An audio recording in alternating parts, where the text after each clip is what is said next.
The equipment being used for this demo includes a 13 kilowatt 220 volt generator, 3-inch hose,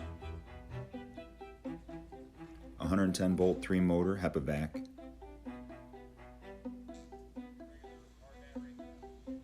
and a 6 tool 840 pound rotary.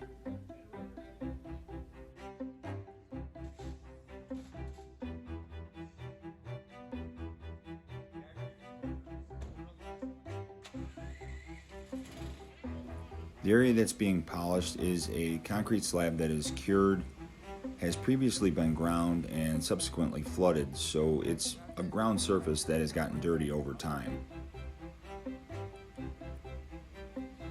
The floor is in decent shape, so this step, the 30 grit 10 segment, is being run over the floor to simply clean up whatever surface dirt is on top of it, as well as to maybe do a little bit of extra flattening, but for the most part it's just to clean this up and start the process. After the 30 grit is finished, the bulk dust is vacuumed away. This is to prevent the spent diamonds and the waste from the grinding process contaminating the next step. Tools being installed now are 70 grit 10 segment diamonds. These are going to be used to make a new scratch which replaces the more aggressive 30 grit scratch. This is how the process proceeds from the first aggressive grind to the next less aggressive grind, which is a 70 grit 10 seg. The dust from this process is removed and a 100 grit copper is then run over the surface. This is a resin bond type tool, which means it's a hybrid or a bridge step that basically has to remove the metal bond scratches as well as provide a resin bond scratch that the following resin pads can fully remove to be able to refine the surface.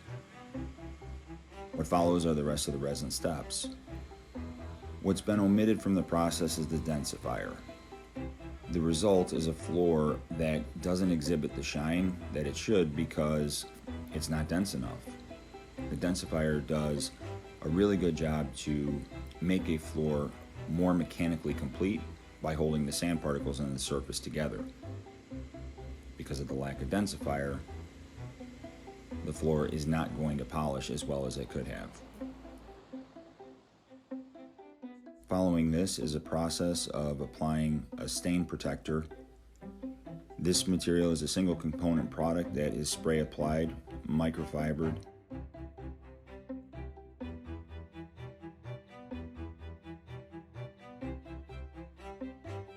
and then burnished. The expectation is that it will provide protection against staining as well as some slip resistance.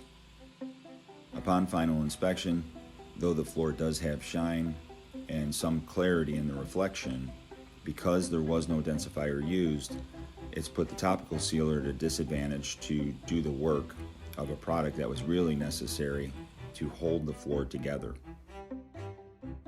And that's about it.